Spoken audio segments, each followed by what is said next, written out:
موضوع الدرس في عظمة كتاب الله تبارك وتعالى سبحانه سورة المائدة تفسير ابن كثير. الحمد لله رب العالمين والصلاة والسلام على أشرف الأنبياء وسيد المرسلين سيدنا محمد وعلى آله وأصحابه أجمعين. اللهم صل على سيدنا محمد وعلى آل سيدنا محمد كما صليت على إبراهيم وعلى آل إبراهيم في العالمين إنك حميد مجيد. أعوذ بالله من الشيطان الرجيم. بسم الله الرحمن الرحيم.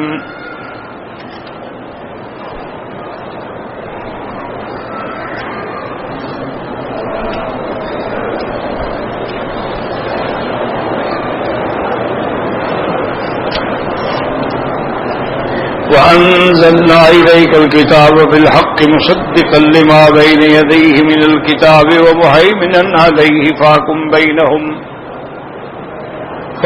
بينهم بما أنزل الله ولا تتبع أهواءهم عما جاءك من الحق لكل جعلنا منكم شرعة ومنهاجا ولو شاء الله لجعلكم أمة واحدة ولكن ليبلوكم فيما آتاكم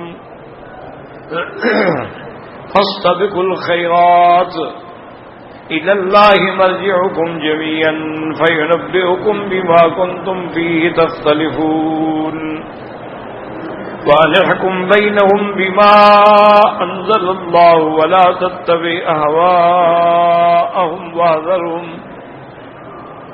واحذرهم أن يفتنوك عن بعض ما أنزل الله إليك فإن تولوا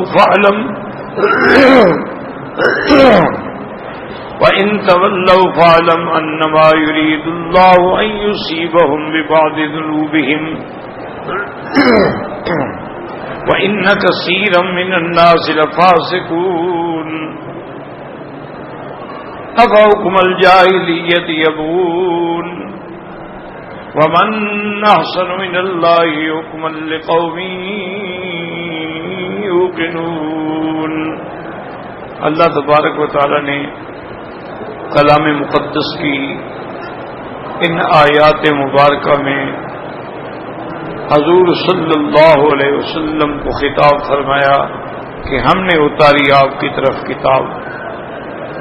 اس سے پہلے جو ہم پڑھ رہے تھے وہ ذکر تھا حضرت عیسیٰ علیہ السلام. عیسیٰ علیہ السلام جو ہیں یہ اللہ کے رسول ہیں، نبی ہیں، کلمۃ اللہ ہیں، روح اللہ ہیں اور عالم للساعہ قیامت کے لیے علامت ہیں. اور آپ کو اللہ تبارک و تعالی نے اپنی قدرت کاملہ سے بغیر باپ کے پیدا فرمایا ہے. اسی لیے پورے قرآن میں نسبت جو ہوتی ہے وہ عیسیٰ ابن مریم ان کی والدہ کا نام لیا جاتا ہے چونکہ ان کا والد ہے ہی نہیں.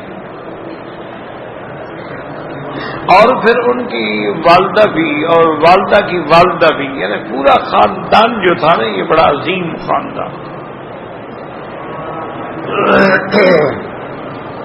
اللہ تبارک و تعالی نے قرآن میں باقاعدہ ذکر فرمایا، بڑی تفصیل سے فرمایا.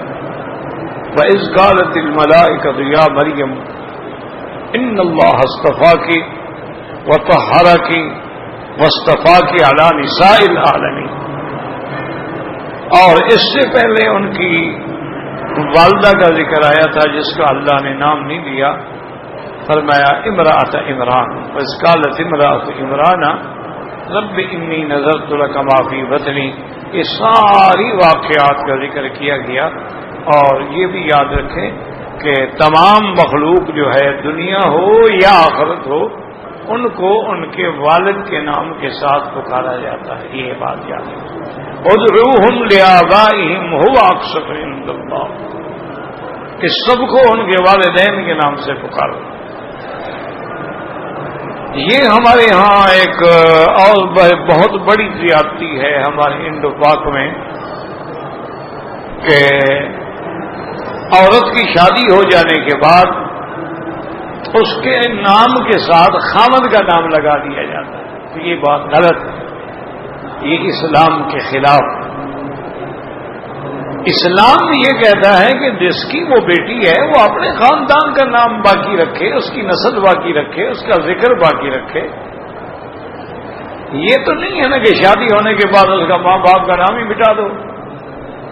یہ بہت بڑا ظلم ہے اور ناجائز ہے. پاسپورٹ میں بھی یہ ہونا چاہیے کہ لڑکی کا نام لکھے، اس کے باپ کا لکھے، آگے لکھ دیں زوجہ فلان کے فلاں کی بیوی، وہ کوئی منع نہیں. لیکن یہ ہے کہ والد کے نام کو ہی اڑا دو اور صرف اب نسبت جو ہوگی یعنی آگے جب نام لیا جائے گا تو معنی یہ ہوگا کہ اس کا خاوند کا نام ساتھ لیا جا رہا ہے. تو یہ بات غلط ہے. اور اسی طرح لوگوں نے یہ بات بھی مشہور کر رکھی ہے کہ دنیا میں تو والدین کے نابالغ کے نام سے پکارا جاتا ہے، لیکن جب قیامت ہوگی تو اللہ تبارک و تعالی جو ہے تمام مخلوق کو ان کی ماں کے نام سے پکاریں گے. یہ بات بھی غلط ہے، اس کے اندر بھی کوئی حقیقت نہیں ہے اور قرآن کے خلاف ہے، نص کے خلاف ہے.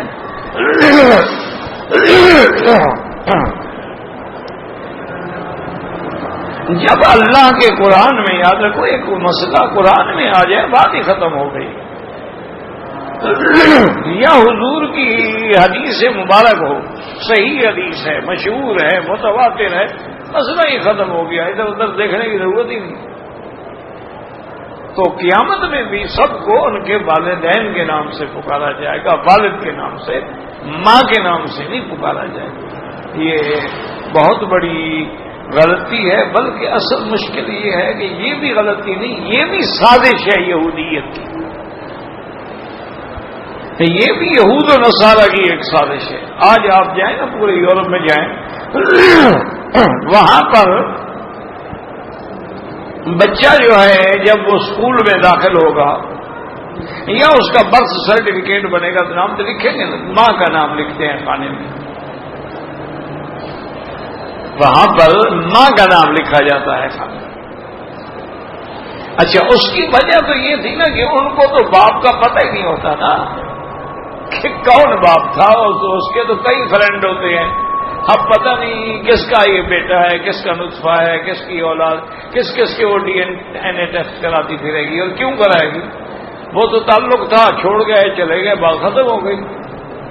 وہ تو کہتے نہیں کہ میری اولاد ہے، تو پھر یہ کیوں خام خطا پہ بھگتتی رہے گی. لیکن پاسپورٹ میں اور اس کے اسکول میں سرٹیفکیٹ میں تو لکھنا پڑے گا نا کہ کس کی بیٹی ہے. تو انہوں نے یہ حل کیا ہے کہ ماں کا نام لکھ دیتے ہیں.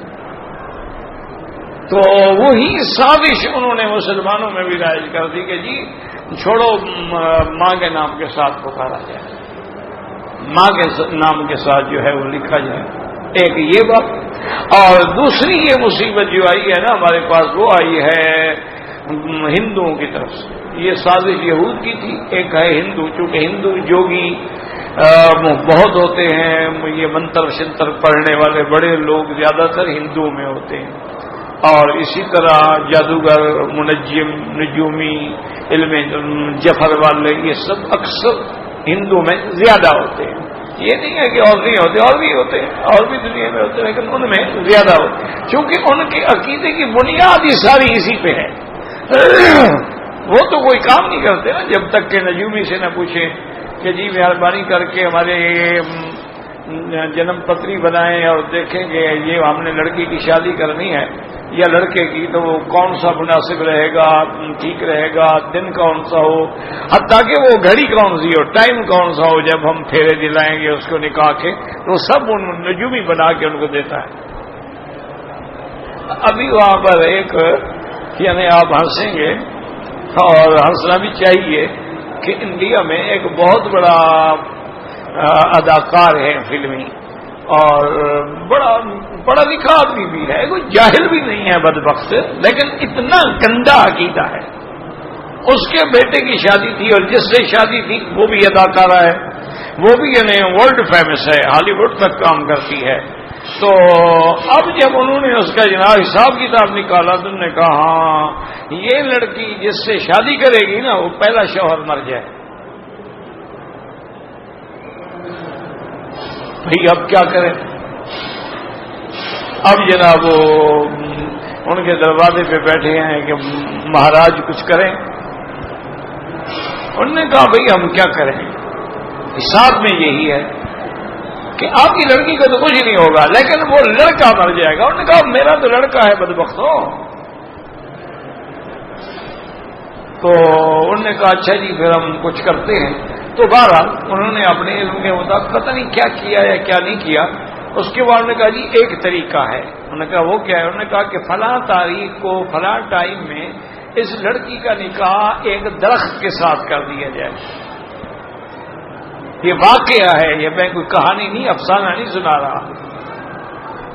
جب درخت سے کر دیں گے تو درخت وہ گر جائے گا، اس کے بعد آپ اپنے بیٹے کی شادی کریں پھر کچھ بھی نہیں ہوگا۔ وہ تو پہلے شوہر میں مرنا ہے نا، دوسرا تو نہیں مرے گا۔ انہوں نے اس کی شادی درخت سے کی، وہاں درخت کے ساتھ اس کے پھیرے کرائے گئے باقاعدہ، وہ سارے جو سگن تھے وہ پورے کرائے گئے، اور پھر کئی دنوں کے بعد اس کے بیٹے کے ساتھ اس کی شادی ہوئی، اور اس پہ کروڑوں پتہ نہیں کتنا خرچ ہوا شادیوں پہ۔ انا للہ و انا الیہ راجعون۔ اب یہ عقیدہ ہے۔ اچھا وہ لڑکی بھی پڑھی لکھی ہے جو ہالی ووڈ تک کام کرتی ہے، وہ جاہل تو نہیں ہوتی نا، اس کا خاوند بھی پڑھا لکھا ہے، اس کا خاوند کا باپ، ساری فیملی بڑی معروف ہے، یعنی فیمس فیملی ہے، لیکن عقیدہ دیکھو کیسے گندا ہے، کیسا جاہلانہ عقیدہ ہے کہ وہ جو مہاراج نے کہہ دیا وہ ٹھیک ہے۔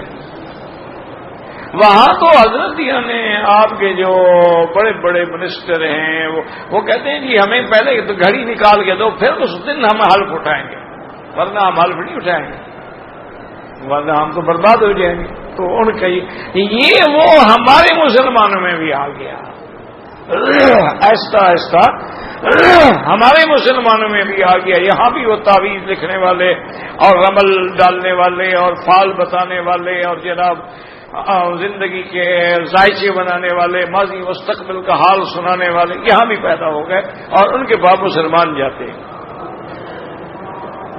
اور یہاں پر بھی بلکہ بعض ہمارے اچھے خاصے مولوی پیر قابل احترام، لیکن وہ بھی جب آپ جائیں گے نا جی کہ مجھے تعویذ دے دیں، میری یہ تکلیف ہے میرے بیٹے کو یا بیٹے، وہ کہیں گے اچھا نام بتاؤ اس کا کیا نام ہے، اس کے باپ کا بھی نام بتاؤ، اس کے ساتھ ماں کا بھی نام بتاؤ، اور ماں کا بھی، بلکہ بعض اوقات تو باپ کا نہیں پوچھتے ماں کا زیادہ پوچھتے ہیں، کیونکہ انہوں نے عدد جو نکالنے ہیں نا نام کے وہ ماں کے نکالتے ہیں۔ انا للہ و انا الیہ راجعون، انا للہ و انا الیہ، کیا کہہ سکتے ماں سوا اللہ کے آگے فریاد کرنے کے۔ ہم چھوٹے لوگ ہیں، ہماری بات کون سنتا ہے، لیکن یاد رکھیں جو لوگ تعویذ والے یا پیر یا فقیر یا مولوی ماں کا نام ساتھ پوچھے، سمجھ لینا کہ یہ کسی غلط علم کے ساتھ عمل کرتا ہے، ورنہ ماں کے نام کی کیا ضرورت پڑ گئی ہے؟ کوئی عجیب بات ہے۔ ہمیشہ یعنی باپ کا نام آتا ہے، ساری تاریخ عالم اٹھا کے دیکھ لیں۔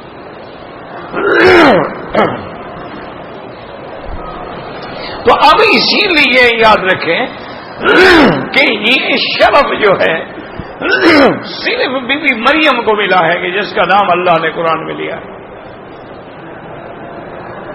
اور جس کے نام پہ سورت ہے مریم۔ یہ کوئی معمولی اعزاز نہیں ہے۔ یہ اعزاز کیوں ملا ہے کہ وہ عیسیٰ علیہ السلام کی ماں بنی ہے۔ جب نسبت نبی سے جڑ گئی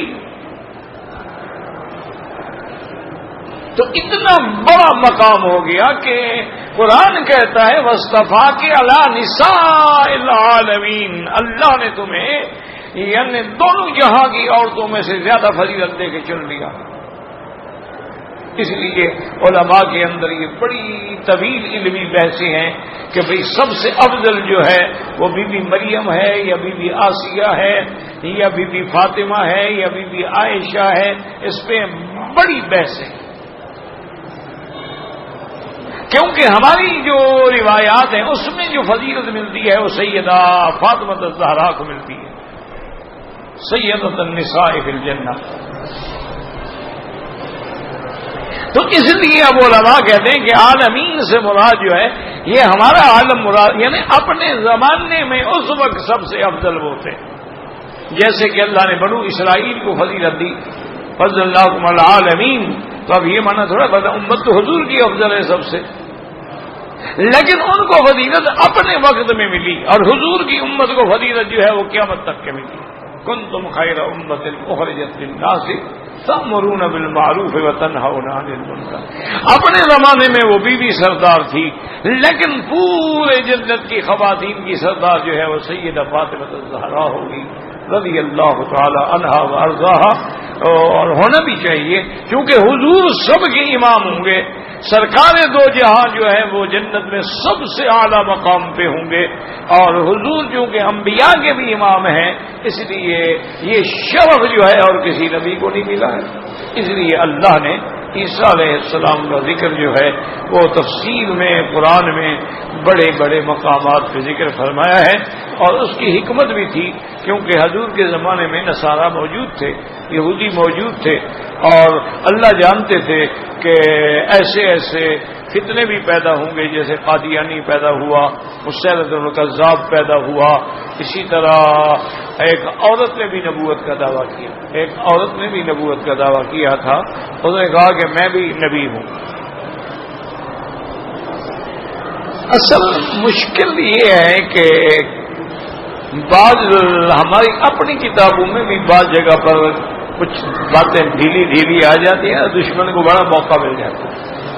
ہمارے اپنی کتابوں میں لکھا ہے کہ عورت نبی ہو سکتی ہے، پھر کیوں؟ انہوں نے کہا قرآن ہے وَأَوْحَيْنَا إِلَىٰ أُمِّ مُوسَىٰ، وحی آئی ہے، وحی تو نبی کے پاس آتی ہے۔ ایک ڈھیلی بات لکھ گئے نا تو دشمن تو ڈھونڈتا رہتا ہے ان چیزوں کو، وہ تو موقع کی تلاش میں ہوتا ہے، یہ موقع ملے تو میں اہل حق پہ حملہ کروں۔ تو بہرحال اصل بات یہ ہے کہ یاد رکھیں کہ اللہ کا ایک نظام ہے۔ ویسے بہرحال ایک عورت نے نبوت کا جب دعویٰ کیا تو وہاں کے اس دور کے جو علماء تھے وہ وہاں گئے، انہوں نے کہا بی تمہارا کوئی کیوں، تم کیسے نبی بن گئی؟ اللہ تبارک و تعالیٰ کے نبی نے فرمایا ہے کہ انا خاتم النبیین لا نبی بعدی، کہ میں سب سے آخر میں ہوں اور میرے بعد کوئی نبی نہیں۔ انہوں نے کہا یار اچھے مولوی ہو تم، اللہ کے نبی نے فرمایا لا نبی بعدی، میرے بعد نبی کوئی نہیں ہوگا، یہ تو نہیں کہا کہ لا نبی بعدی، میرے پاس کوئی عورت بھی نبی نہیں ہوگی، وہ تو فرمایا کہ مرد نبی نہیں ہوگا نا، میں تو عورت ہوں، میں تو ہو سکتی ہوں۔ اچھا جان چھوٹی، اس کی پھر ایک اور نبی جھوٹے نبی سے شادی ہو گئی، تو جیسے آپ جھوٹی کی خامد بھی جھوٹا ملنا تھا نا، الخبیثات للخبیثین والخبیثون للخبیثات، گندے مردوں کے لیے گندی عورتیں اور گندے عورتوں کے لیے گندے مرد ہوتے ہیں، وہ تو اس کو وہ جو شادی اس کی جو ہوئی نا وہ بھی نبوت کا دعوے دار تھا، تو اب خامد کی نبوت تو رہ گئی، بیوی کی تو ختم ہو گئی نا، وہ تو شادی ہو گئی، وہ تو مفعول ہو گئی، تابع ہو گئی، معمول ہو گئی، فاعل تو نہ رہی۔ تو بہرحال لیکن یاد رکھو یہ دھیمی بات ہے کہ جی صرف اس لیے کہ وحی کا لفظ آ گیا ہے کہ بی بی مریم کے پاس حضرت جبریل آئے تھے اور موسیٰ علیہ السلام کی اللہ کے بندے، یہ لفظ جو ہے وحی کا یہ بطور لغوی ہے، وحی شرعی تشریعی نہیں ہے، ورنہ اللہ فرماتے ہیں وَأَوْحَىٰ رَبُّكَ إِلَى النَّحْلِ أَنِ اتَّخِذِي مِنَ الْجِبَالِ بُيُوتًا وَمِنَ الشَّجَرِ وَمِمَّا يَعْرُشُونَ، اللہ فرماتے ہیں ہم نے شہد کی مکھیوں کی طرف وحی کی ہے، تو کیا نعوذ باللہ وہ نبی ہے؟ وحی کا معنی ہوتا ہے خفیہ طریقے سے بات ڈالنا، تو اللہ نے ان جو شہد کی مکھی ہیں ان کے اندر بھی بات ڈال دی کہ تم پہاڑوں پہ گھر بناؤ، درختوں پہ گھر بناؤ، تمہارے لیے میں نے راستے آسان کر دیے ہیں، ثم کلی من کل الثمرات فصلوں کی سبل ربک ذللا، ہر پھل سے تم کھاؤ، ہر پھول سے تم کھاؤ۔ اچھا خدا کی شان دیکھو کہ یہ جو شہد کی جو مکھی ہے نا، آپ نے دیکھا ہوگا تو اس کا چھتا بھی آپ نے دیکھا ہوگا، دنیا کی انجینئرنگ کا شاہکار ہے. دنیا کے بڑے بڑے انجینئر جو ہیں وہ اتنا اچھا گھر نہیں بناتے. جو شہد کی مکھی بناتی ہے نا اپنا گھر، اس کا جو چھتا ہے گھر ہے نا اس کا، وہ اپنا گھر جو بناتی ہے، یہ بڑے سے بڑے انجینئر جو ہیں نا جی وہ بھی محتاج ہیں. اس کو پڑھتے ہیں، دیکھتے ہیں. کمال ہے کہ نہ یہ عمارت مثلث ہے نہ مربع ہے، یہ عجیب عمارت ہے، یہ مسدس عمارت ہے. تو یہ تو پھر انجینئر جیسے دیکھو نا کعبہ شریف ہے، نہ مربع ہے نہ مثلث، مسدس ہے. تو بہرحال یہ تو انجینئرز کا کام ہے کہ وہ سمجھیں. لیکن اللہ نے اس کو ایسا اچھا. پھر یہ ہے کہ یہ جو محل بناتی ہے نا جی، اپنا گھر بناتی ہے، اس میں ان کی جو ملکۃ النحل ہے، اس ملکہ کا شہزادہ جو ان کی بادشاہ ہوتی ہے، اس کا الگ محل ہوتا ہے. اچھا، پھر ان کے باقاعدہ گارڈ ہوتے ہیں، سیکورٹی ہوتی ہے، پہرا ہوتا ہے. تمہاری طرح نہیں ہے کہ دشمن آ کے مار کے چلے جائیں اور تم بعد میں روتے رہو. نہیں، یہ بات نہیں ہے. وہاں باقاعدہ سیکورٹی ہے، پہرے پہ کھڑے ہیں ان کے گارڈ جو ہیں. اچھا، جو مکھی کسی گندی پھول پہ یا زہریلے پھول پہ یا گندے درخت پہ بیٹھ کے آئے گی، وہ اس کو آنے نہیں دیتے، مار مار کے بھگا دیتے ہیں کہ ہماری شاد خراب نہ ہو جائے. وہ اندر اس کو داخل ہی نہیں ہونے دیتے. باقاعدہ سیکورٹی ہے، اس کی پلاننگ ہے. اچھا، ان کی ملکہ ہے، ملکہ آرڈر کرتی ہے. اور یہ بھی خدا کی شان دیکھو کہ وہ جو ملکہ بناتی ہے نا، اصل ملکۃ النحل. اس لیے ابھی بھی یہاں میڈیکل اسٹوروں پہ آپ جائیں نا تو آپ کو گولیاں بڑی ہوئی بھی ملتی ہیں، کیپسول بھی ملتی ہیں، معجون بھی ملتے ہیں. ملکۃ النحل کہ جی یہ وہ خاص شہد ہے جو وہ شہزادی کے نیچے سے بنا ہے. اس کے اندر جو طاقت ہے وہ باقی شہد میں نہیں ہوتی. خدا کی قدرت ہے، اللہ کا ایک نظام ہے. تو ملکۃ النحل. اچھا، پھر وہ بے انتہا مہنگی ہے. ویسے بھی اچھی جو ہے نا آپ کے ہاں تو خیر ماشاءاللہ ہر کام 2 نمبر ہوتا ہے نا. شہد بھی 2 نمبر ہوتی ہے کہ وہ ایک ڈبہ بنا لیتے ہیں، اس میں گڑ شوڑ ڈال دیتے ہیں، اسی پہ مکھیاں بٹھا دیتے ہیں. یہ تو جی خالص اصلی ہے نا، مکھی سے نکلی. اور مکھی نے تو گڑ کھایا نا بدبختو، اس نے کون سے پھول پتی کھائی ہے؟ اللہ نے تو اس کو حکم دیا تھا کلی من کل ثمرات فصلوں کی سبلا. یہ تھوڑا کہا تھا کہ گڑ کھا کے شاد بناؤ. تو بہرحال یہ ہے کہ یہ اللہ کا ایک نظام ہے، اس کو سمجھیں کہ عیسیٰ ابن مریم جو ہیں، یہ جو وحی آئی یا جبریل آئے، یہ تو خبر دینے کے لیے آئے. اور جیسے کہ حضرت ابراہیم کے پاس آئے تو ابراہیم کی بیوی سے بھی بات کر دی، اس کو بھی بتایا کہ ابھی آپ کو اللہ لڑکا دیں گے. تو بیوی ان کی جو کھڑی تھی فاقبل امرأتہ فی صدۃ سکت وجہا. یہ عورتیں تعجب میں مارتی ہیں نا ایسے، سکت وجہا قالت عجوز حکیم، میں بوڑھی ہوں مجھے اولاد ہوگی. قال کذالک قال ربک، تمہارے رب کا یہی فرمان ہے، انہ هو الحکیم العلیم، وہ حکمت والے ہیں، علم والے ہیں. تو اب ان کی بیوی سے بھی ملائکہ بات کر رہے ہیں، بڑی بات تھوڑی ہے. ایک ہے وحی تشریع، وہ ما سوا نبی پہ کسی پہ نہیں آتی، یاد رکھو. ایک وحی کا معنی ہوتا ہے لغوی طور پہ اس کو وحی کہا گیا. حقیقی وحی انبیاء پہ آتی ہے، پیغمبر پہ آتی ہے، نبی پہ آتی ہے. اور اللہ کی شان دیکھیں، اللہ تبارک و تعالی چاہے تو وحی 40 سال کے بعد ابتدا ہو، اور اللہ چاہے تو بچپن میں بھی ڈال دے.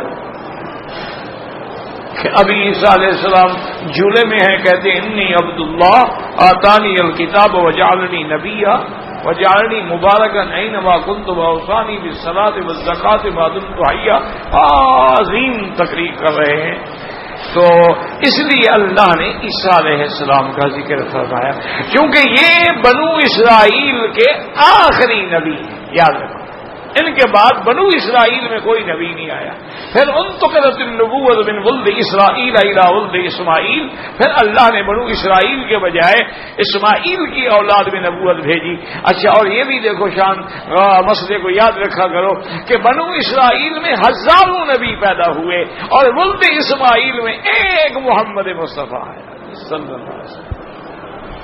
وہ در یتیم آیا، یعنی جیسے سیپ ہوتی ہے نا، سیپ آپ نے دیکھا ہوگا سمندر کے کنارے، دریاؤں کے کنارے، عربی میں صدف کہتے ہیں، ہم سیپ کہتے ہیں، تو یہ ایسے منہ کھول لیتی ہے اور اس کے اوپر پانی کے قطرے گرتے ہیں بارش کے، اور جتنے قطرے گرتے جائیں گے تو وہ اچھا اگر ایک قطرے کے بعد وہ سیپی اپنے آپ کو بند کر لے وہ لال پیدا ہوتا ہے، اور اگر بہت سارے قطرے آ جائیں تو وہ موتی بنتے ہیں۔ یہ جن کو تم بازاروں میں لولو سمجھ کے خرید کے، اصلی لولو جو ہے نا وہ وہی ہوتا ہے جو دریا سے نکالا جاتا ہے۔ یخرج منہم اللؤلؤ والمرجان، جس کا ذکر اللہ نے قرآن میں فرمایا ہے، تو وہ موتی اصلی ہوتا۔ ایک تو آج کل آرٹیفیشل ہے نا، اس کی تو خیر کوئی حیثیت ہی نہیں ہے نا، تو اس لیے وہ لال بھی ایک ہوتا ہے۔ اللہ نے نبی ایک بھیجا لیکن سب کا امام بنا کے بھیجا، امام الانبیاء والمرسلین، امام المتقین، سید الاولین والآخرین، شفیع المذنبین، رحمت للعالمین، سیدنا محمد مصطفیٰ صلی اللہ علیہ وعلی آلہ واصحابہ وسلم تسلیما کثیرا کثیرا۔ اچھا خدا کی شان دیکھیں کہ جیسے اللہ نے آسمانی نظام دیکھا نا، اپنے ستارے ستارے ستارے، زینا السماء الدنیا بمصابیح، لیکن جب 14ویں کا چاند آئے گا تو ستارے ماند پڑ جائیں گے، اور جب دن کا سورج نکلے گا تو پھر چاند بھی ماند پڑ جائے گا۔ اس لیے ستارے آتے رہے آتے رہے آتے رہے، اور آخر میں عیسیٰ علیہ السلام چاند بھی آیا، لیکن جب محمد مصطفیٰ کا سورج چمکا تو سب ختم ہو۔ فاق النبیین فی خلق وخلق، جیسے انہوں نے کہا تھا کہ تم اللہ کے انبیاء سے حسن میں بھی بڑھ گئے ہو اور خلق میں بھی بڑھ گئے ہو، خلق میں بھی بڑھ گئے اور خلق میں بھی بڑھ گئے۔ تمہارے جیسا نہ کوئی حسین آیا نہ کوئی جمیل آیا، نہ تمہارے جیسا کوئی اخلاق والا، کرم والا، شان والا پیغمبر آیا۔ تو اس لیے ہمیشہ حضرت عیسیٰ علیہ السلام کو اللہ نے آسمانوں پہ بٹھا دیا۔ اب دشمن تو دشمن ہوتا ہے نا، اس کا کیا علاج ہے؟ اب جو مخالف ہیں وہ کہتے ہیں کہ جناب عیسیٰ علیہ السلام آسمانوں پہ بیٹھے ہیں تو کھاتے کہاں سے؟ ان کا خیال تھا کہ ان کے ہوٹل سے کھانا منگوایا جائے گا، وہاں سے تو منگوایا نہیں جاتا۔ بدبختو، اللہ اپنے انبیاء کو روزی نہیں دے سکتے۔ اچھا ملائکہ جو نہیں کھاتے وہ زندہ نہیں ہے، ان کی تو غذائی تسبیح و تقدیس ہے، سبوح قدوس ربنا ورب الملائکۃ والروح، وہ نہیں کھاتے، کھانے سے پاک ہے، اور ہزاروں سال سے زندہ ہے، اور پتہ نہیں کب تک زندہ رہیں گے، جب تک اللہ چاہیں گے۔ وہ بھی تو بغیر کھائے پیے زندہ ہے نا۔ اسی لیے حضرت ابراہیم علیہ السلام نے جب فوراً ان کے گھر میں مہمان آئے نا، تو ابراہیم علیہ السلام جلدی جلدی گئے تو جا کے ایک اچھا بچڑا ذبح کیا ماشاءاللہ، اور اس کو بنایا اور تیار کیا، فقربہ الیہم، آگے رکھا، وقال الا تاکل، بھائی کھاؤ، کیوں نہیں کھاتے ہو؟ اور ابراہیم علیہ السلام ڈر بھی گئے، فأوجس منہم خیفۃ، قرآن کہتا ہے ابراہیم علیہ السلام ڈر بھی گئے کہ جو کھانا نہ کھائے وہ دشمن ہوا نا، دوست تو انکار نہیں کرتا نا کھانے سے، ہاں یہ کہہ سکتا ہے میں نے کھایا ہوا ہے، چلو جی میں پھر بھی ایک لقمہ دو لقمے لے چلتا ہوں، آپ کے ساتھ شریک ہو جاتا ہوں۔ تو ابراہیم علیہ السلام تھوڑا ڈر گئے کہ یہ پتہ نہیں کیوں نہیں کھاتے۔ تو اب اللہ نے حکم دیا فرشتوں کو بھی ابراہیم علیہ السلام کو زیادہ پریشانی میں مت ڈالنے۔ انہوں نے خبر دی، انہوں نے کہا ابراہیم ہم کیسے کھائیں، ہم تو فرشتے ہیں، انا رسول ربک، ہم تو اللہ کے فرشتے ہیں، فرشتے تو کھانے پینے سے پاک ہوتے ہیں۔ فبشروا بغلام علیم۔ اب دیکھیں، اچھا یہاں سے ہمیں کیا آداب ملے کہ اپنا حضرت ابراہیم علیہ السلام کے بعد جب مہمان آئے انہوں نے پوچھا نہیں ہے جا کے کھانا تیار کر، ادب یہی ہے کہ مہمان سے پوچھو نہیں، اس کو بٹھاؤ اور جو کچھ ہے لے آؤ حاضر کر دو۔ یہ ہمارے یہاں رواج ہوتا ہے کہ پہلے پوچھتے ہیں اچھا جی کہ کیا خیال ہے آپ کا، آج تو شاید آپ کی کہیں دعوت ہوگی، کل کوئی ٹائم ہو تو ہمارے پاس کھانا کھا لیں، یعنی مقصد آج تو دفعہ ہوں نا، کل تک اللہ کرے گا ویسے ہی چلا جائے گا، پھر کہاں آئے گا یہ بھی۔ تو یہ دعوت نہیں ہوتی، یہ تو بے وقوفی ہے اور مہمان کی توہین ہے۔ آپ کے پاس روٹی ہے، چائے ہے، بسکٹ ہے، آگے رکھو، السلام علیکم، بات ختم ہو گئی۔ تو جو موجود ہو، عربی کہتے ہیں الجود من الموجود، سخاوت جو چیز ہے اس میں کی جاتی ہے، جو ہمارے پاس نہ ہو تو ہم کیا کریں، چوری کر کے دیں۔ جو ہے پھر کہو نہیں اس سے کہ کھاؤ گے، کھانا کھایا ہے آپ نے، کھا چکے ہیں، کھائیں گے یا نہیں کھائیں گے۔ اچھا ہمارے جو ہیں ذرا زیادہ چالاک لوگ تو یہ بھی کہہ دیتے جی اگر ویسے تو آپ کی گاڑی کا ٹائم بھی ہو رہا ہے لیکن اگر ہو سکے تو چائے پی لیں، یعنی گاڑی کا ٹائم بھی خود بتا دیتے ہیں کہ بھی گاڑی جا رہی ہے، جاؤ جلدی جلدی۔ انا للہ، یہ کوئی مہمانی ہے؟ پتہ نہیں ہم نے کیوں ہر بات میں روایات بدل ڈالی ہیں۔ مہمان سے کبھی نہیں پوچھا جائے، اور یاد رکھو مہمان کا حق ہے، تم احسان نہیں کر رہے ہو۔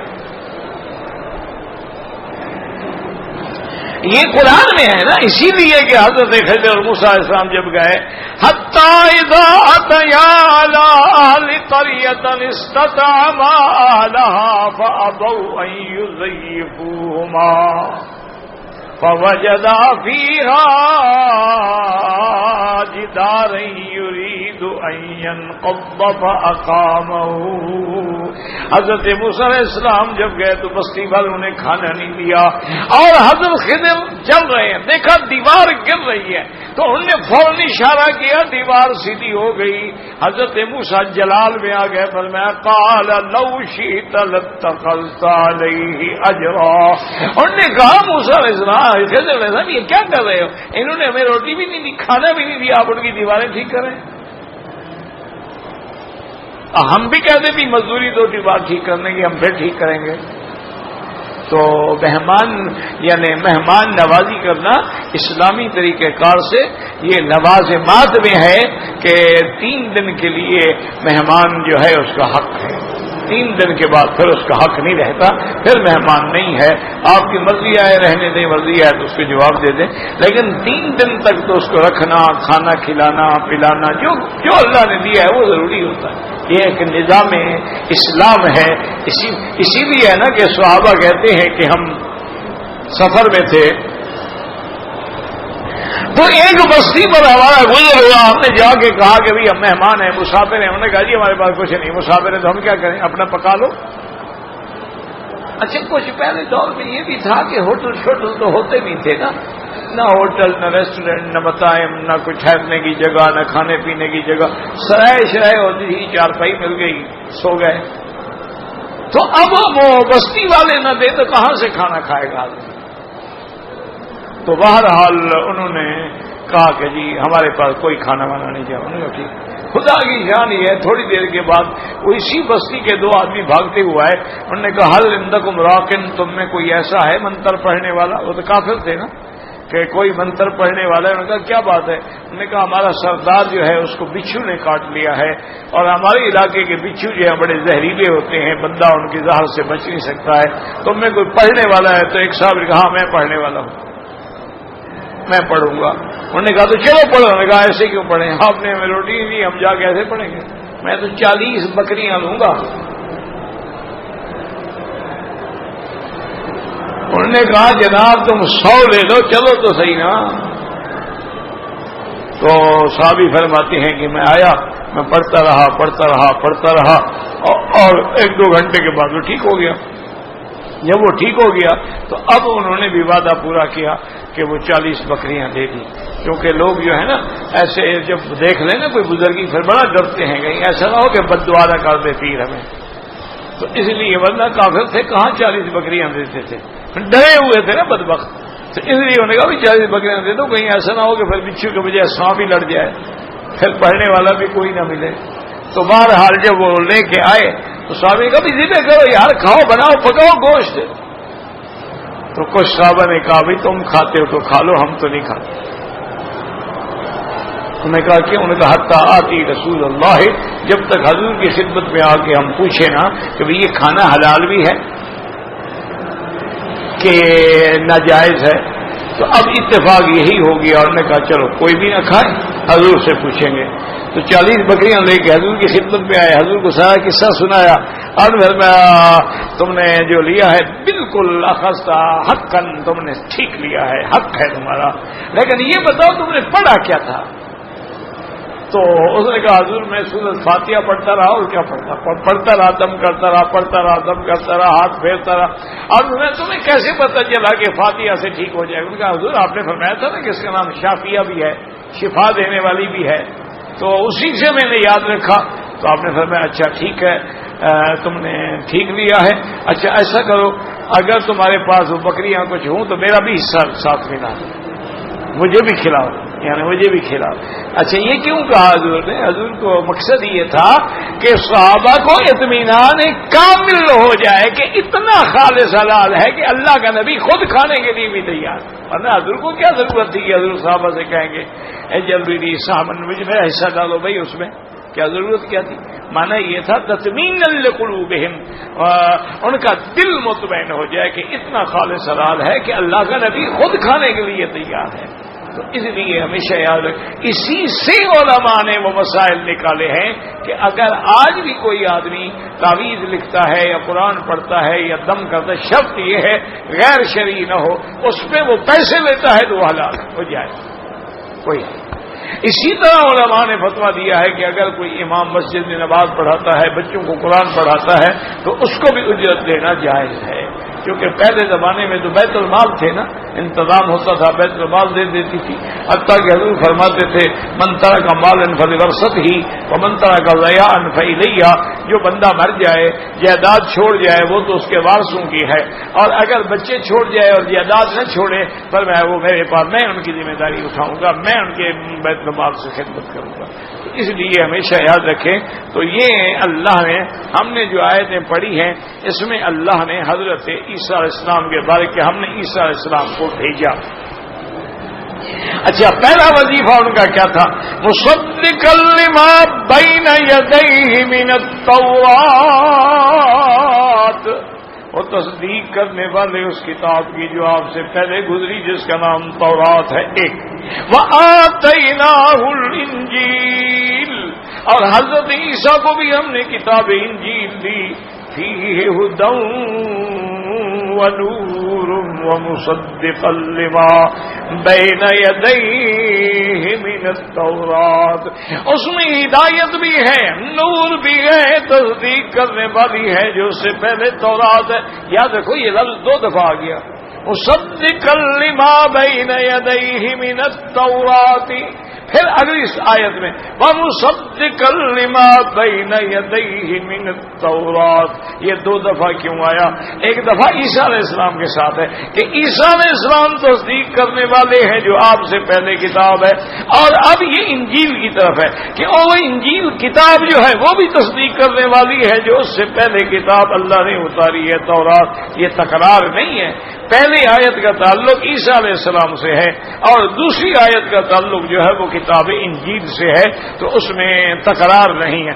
اور دیکھیں کہ اس کتاب میں کیا فیہ ھدی، ہدایت، اب ہدایت ہوگی تو ہدایت کے مقابلے پہ کیا ہے؟ ضلالت، یعنی وہ گمراہی سے نکالنے والی، ونور، اس میں نور ہے تو نور کا مقابلہ ظلمت سے ہوتا ہے، وہ ظلمت کو ختم کرنے والی، ظلمت مانا اندھیرے جو شرک کے اور کفر کے اندھیرے ان کو مٹانے والی، وَمُصَدِّقًا لِمَا بَيْنَ يَدَيْهِ مِنَ التَّوْرَاۃ۔ یاد رکھو یہ بھی اس کتاب کی حقانیت کی دلیل ہے، ورنہ یہ ہوتا ہے کہ آج ہر آدمی اپنے سے پہلے کی توہین کرتا ہے، اس کی شان کو کم کرتا ہے تاکہ میری شان بڑھے، نہ نہ، یہ اللہ کی کتاب ہے، یہ پہلے جو سچ ہے اس کی تصدیق کرنے والی ہے، وَھُدًى وَمَوْعِظَةً لِّلْمُتَّقِينَ، اور یہ سراپا ہدایت ہے، اور یہ سراپا موعظۃ مانا ڈرانے والی، تنبیہ کرنے والی، زجر کرنے والی، لیکن کن لوگوں کو؟ للمتقین، جو اللہ سے ڈرنے والے ہیں۔ اگر وہ اللہ سے ڈرنے والے نہ ہوں تو ان کو تورات سے کیا ہے اور انجیل سے کیا ہے؟ آج نہیں دیکھتے ہو کتنی نصرانی ہیں، کتنی عیسائی ہیں، کتنی یہودی ہیں، ان کو کوئی تورات کا کوئی انجیل کا کوئی ڈر ہے؟ مسلمانوں کا قتل عام ہو رہا ہے، فلسطینیوں پہ ظلم کی انتہا ہو گئی ہے، یعنی ایسے انداز میں ظلم کیے جاتے ہیں کہ جو پہلے ظالم لوگ گزرے ہیں نا جی، وہ جی چنگیز تھا اور فلاں تھا اور شداد تھا اور فرعون تھا، میرے خیال میں ان کے مقابلے پہ تو وہ فرعون کچھ بھی نہیں تھا، یہ جو ظلم کر رہے ہیں۔ انا للہ و انا الیہ راجعون، اللہ تبارک و تعالی مصیبت سے بچائے۔ تو بہرحال یہ ہے کہ نہیں، اللہ کی کتاب جو ہے اگر وہ صحیح موجود، پہلے موجود ہی نہیں ہے نا، مشکل تو یہ ہے نا کہ نہ تورات ہے نہ انجیل ہے، اور اگر وہ ہو تو وہ تو ایک دوسرے کی تصدیق کرنے والے، جیسے ہر پیغمبر دوسرے کی تصدیق کرتا ہے۔ اللہ کے نبی سب پیغمبروں پہ ایمان کا حکم دیتے ہیں، آمن الرسول بما انزل الیہ من ربہ والمؤمنون کل آمن باللہ وملائکتہ وکتبہ ورسلہ لا نفرق بین احد من رسلہ، ہمارا سارے رسولوں پہ ایمان، سارے نبیوں پہ ایمان، سارے کتابوں پہ ایمان۔ ہم ایسا نہیں کرتے کہ ایک نبی کو مانے اور ایک کو نہ مانے، حضور کو مانے اور عیسیٰ علیہ السلام کا انکار کر دیں، یا عیسیٰ علیہ السلام کو مانے اور حضور کا نہیں۔ ہمارا ایمان سب پہ ہے، جو ایک نبی کو مانے گا وہ سب کو مانے گا، اگر ایک کا انکار کرے گا تو سب کا انکار کرے گا۔ فرمایا وَلْيَحْكُمْ اہل الانجیل بما انزل اللہ فیہ، اللہ نے فرمایا ظالمو عیسائیو، تم یہ ادھر ادھر بھاگ رہے ہو، تم فیصلہ کرو جو اللہ کی کتاب میں ہے، جو اللہ کی کتاب انجیل میں ہے اس کے مطابق فیصلے کرو اپنے اندر۔ وَمَن لَّمْ يَحْكُم بِمَا أَنزَلَ اللَّهُ، اور اگر تم اس کے مطابق فیصلہ نہیں کرو گے، جو اللہ کے اتارے ہوئے احکام کے مطابق فیصلہ نہ کرے، فَأُولَٰئِكَ هُمُ الْفَاسِقُونَ، وہی لوگ ہیں جو حد سے نکلنے والے ہیں، جو حدیں توڑ کے باہر جائے۔ فاسق اسی کو کہتے ہیں جو حد توڑ دے، یعنی اللہ نے حد لگائی ہے نہیں، اس کو توڑ کے نکل جائے، وہ فاسق ہوتا ہے، یعنی نافرمانی کرنے والا۔ اللہ نے زنا سے روکا ہے، زنا کر رہا ہے، فاسق ہے۔ اللہ نے چوری سے روکا ہے، کر رہا ہے، فاسق ہے۔ اللہ نے جن حرام چیزوں سے روکا ہے، اس کا مرتکب ہو رہا ہے تو وہ فاسق ہے، کیونکہ الخارج عن طاعت اللہ تبارک و تعالی۔ اب اس کے بعد اللہ نے یہ سارا ذکر فرما کے اللہ نے فرمایا میرے نبی ہم نے آپ کو تورات کا بھی بتا دیا، اس انجیل کا بھی بتا دیا، اب وَأَنزَلْنَا إِلَيْكَ الْكِتَابَ بِالْحَقِّ، ہم نے سچی کتاب اتاری آپ کا، مُصَدِّقًا لِمَا بَيْنَ يَدَيْهِ مِنَ الْكِتَابِ، اور جو پہلے کتابیں گزری ہیں ان کی تصدیق کرنے والی، وَمُهَيْمِنًا عَلَيْهِ، اور ان کتابوں کی حفاظت کرنے والی۔ محمن مانا حفاظت کرنے والا۔ کیا مانا حفاظت کرنے والا؟ حفاظت کرنے کا مانا یہ ہے کہ اگر قرآن نہ ہوتا تو ہمیں پتا ہوتا کہ تورات کیا ہے، انجیل کیا ہے، اور تورات میں کیا حکم تھا، انجیل، تو ان کے حکم کو باقی رکھنے والا بھی تو اللہ کا قرآن ہی ہے نا، تو یہ ان کی حفاظت کر رہی ہے نا کہ ان کی جو باتیں ہیں وہ آج بھی موجود ہیں۔ تو اگر اللہ کا قرآن نہ آتا، ایمان سے کہیں تو ہمیں تورات انجیل کے بارے میں کون بتاتا؟ وہ تو جو تورات والے ہیں ان کو بھی تورات نہیں آتی تو ہمیں کیا بتلاتے ہیں؟ انجیل کا دعویٰ کرنے والوں کے 4 انجیل ہیں اس وقت دنیا میں، سب کہتے ہیں یہ ٹھیک ہے، وہ کہتے ہیں انجیل یوحنا ہے، انجیل لوقا ہے، انجیل مقوقس ہے، سب کہتے ہیں ہمارا انجیل ٹھیک ہے، وہ غلط ہے۔ تو یہ کتاب اللہ کا قرآن جو ہے مہیمن علیہ، یہ حفاظت کرنے والی بھی ہے کہ سابقہ کتابوں کے جو واقعات ہیں، جو سچ ہے، جو حق ہے، جو ہدایت ہے، جو نور ہے، اس کو اللہ کا قرآن بھی بیان کرتا ہے۔ اور یہ بھی یاد رکھیں اس میں ایک اشارہ یہ بھی ہے کہ سابقہ کتابوں میں جو قانون تھا اگر اللہ نے اس کو منسوخ نہیں فرمایا ہے تو یہ قرآن اس کی بھی حفاظت کر رہا ہے، وہ حکم باقی ہے۔ واللہ اعلم۔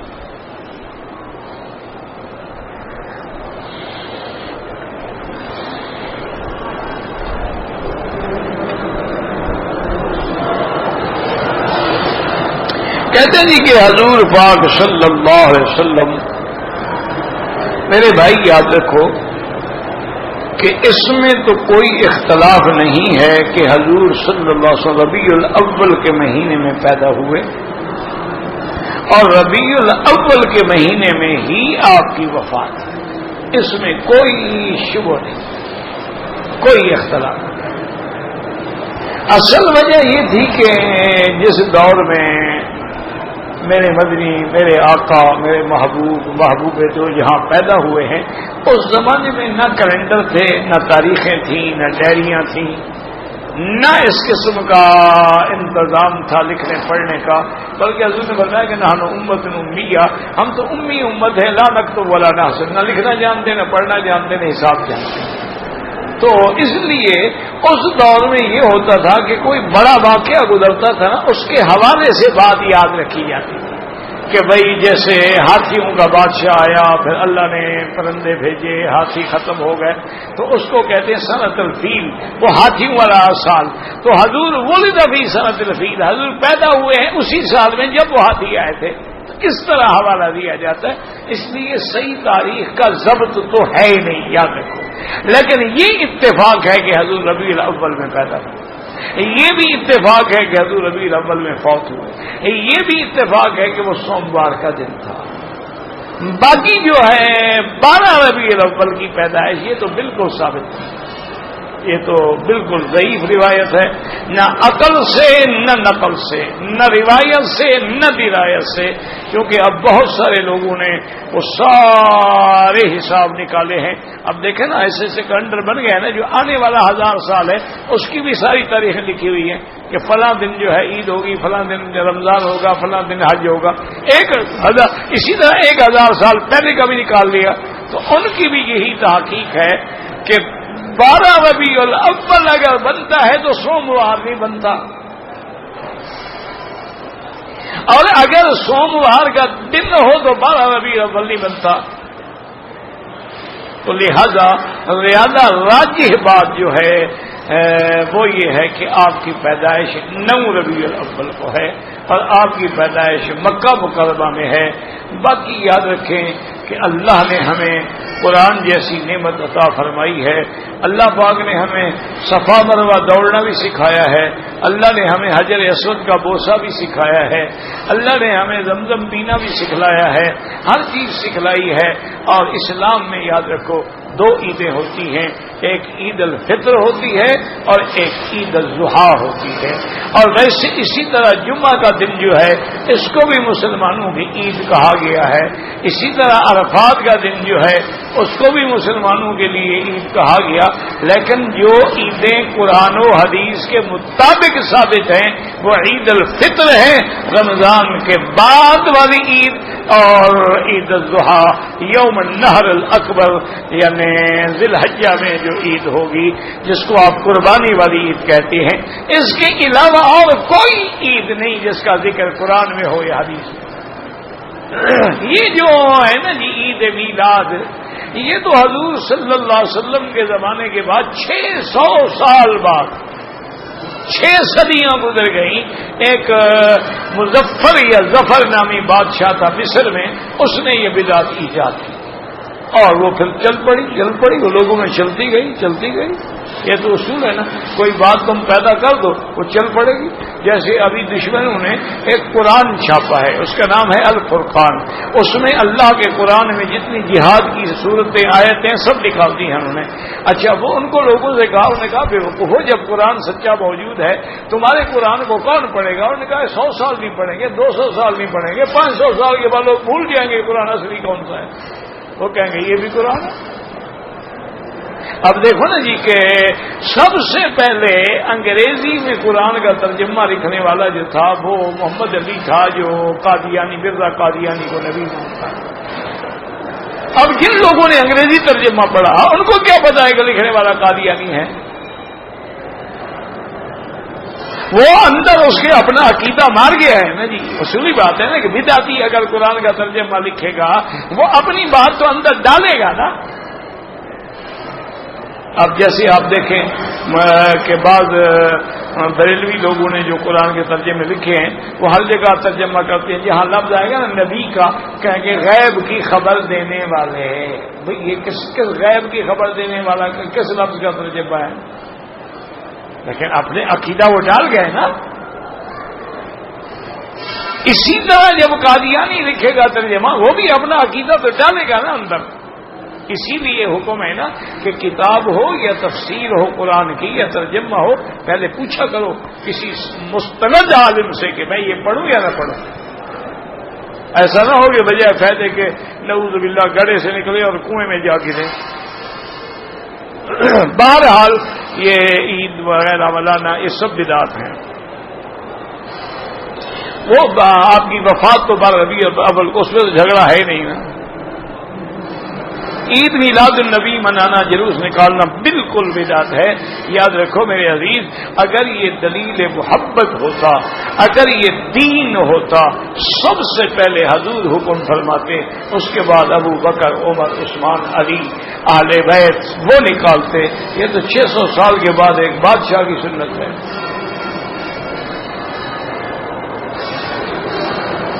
لیکن خدا کی شان یہ ہے کہ آج کل جو جلوس نکالتے ہیں نا وہ تو ہیں پکے سنی، یعنی جو بدعت کرتے ہیں وہ تو ہیں سنی، اور جو نہیں کرتے وہ وہابی. انا للہ و انا الیہ راجعون. زندہ انسان کے لیے عمرہ یا طواف نہیں کیا جاتا. تم اپنے لیے کرو، اس کے لیے دعا کرو. ماں باپ غیر مسلم تھے، وفات پا گئے، ان کے لیے عمرہ طواف نہیں کر سکتے، ان کے لیے دعائے مغفرت بھی نہیں کر سکتے. دعائے مغفرت بھی اس وقت تک کی جاتی ہے جب تک کافر والدین زندہ ہوں، یعنی امید ہوتی ہے نا کہ شاید مسلمان ہو جائیں. لیکن جب موت کفر پہ آ جائے پھر دعا بنائے. وما كان استغفار ابراہیم لابیہ الا عن موعدۃ وعدها ایاہ فلما تبين أنه عدو لله تبرأ منه. اللہ نے فرمایا ابراہیم نے اپنے باپ کے لیے دعا مانگی، لیکن ایک وقت تک جب تسلی ہو گئی کفر میں مر گیا پھر بری ہو گئے، پھر دعا مانگنی چھوڑ. غیر مسلم دوست کے لیے بھی طواف نہیں کر سکتے ہو. طواف اپنے لیے کرو، اس کے لیے دعا کرو کہ اللہ اس کو اسلام نصیب کرے. اگر واقعی تم اس کے دوست ہو تو اس کو جہنم سے بچاؤ. یہ تو نہیں کہ خواہ طواف کر کے خوشامد کرتے رہو.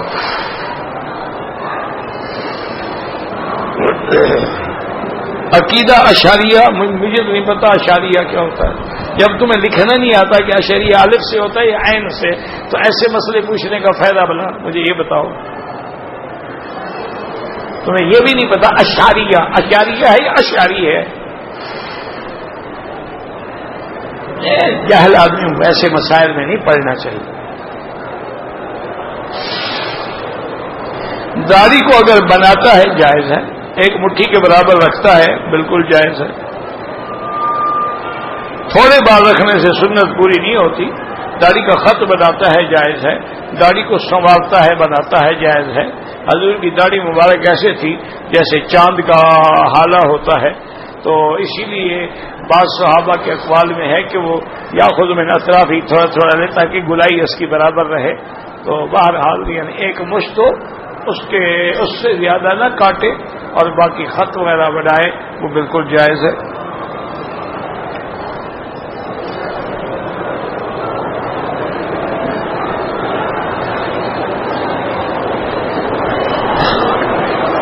میرا بابا مر گیا ہے، میرا دادا خرچی نہیں دیتا ہے، تو میرا بھائی آپ کا مقدر، آپ کو تو باپ کی جائیداد ملنی تھی نا، دادے کی تو نہیں ملنی نا.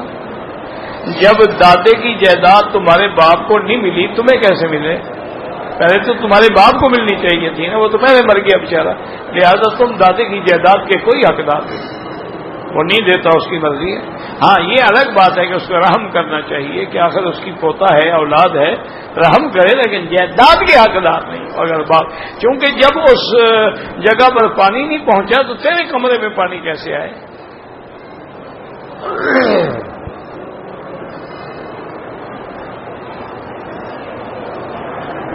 کہتے ہیں جی ماہی یا پتہ نہیں کیا ہی یا ماہی تو کوئی نام نہیں ہوتا، حضور کا نام ہے انا احمد انا محمد وانا الماہی الذی یمحو اللہ بہ الکفر وانا الحاشر الذی یحشر الناس علی قدمی وانا العاقب الذی لیس بعدہ نبی۔ تو بہرحال یہ حضور کا نام تو ہے ماہی، لیکن تم نہ رکھنا یہ نام، اس لیے تمہارے ہاتھ میں ڈھول ماہی ہے نا، ہمارے یہاں تو یہ لفظ استعمال جو ہوتا ہے اللہ رحمت کا، ایسے رکھ سکتے ہو۔ حذیفہ تو بالکل حضور کے صحابی کا نام ہے، حذیفہ بن الیمان حضور کے صحابی تھے، اور صاحب سر رسول اللہ، بہت اچھا نام ہے، بالکل رکھیں۔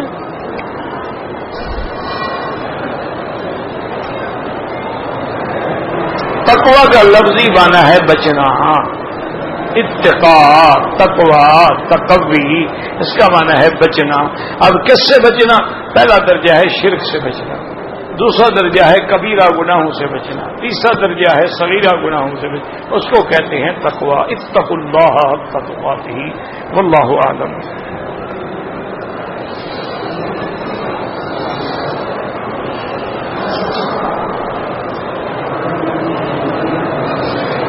اگر نماز میں برے برے یا اچھے برے خیال آئیں کوئی بات نہیں، میرا بھائی ایک ہے خیال آنا، ایک ہے خود اس کو بھگا کے لے آنا۔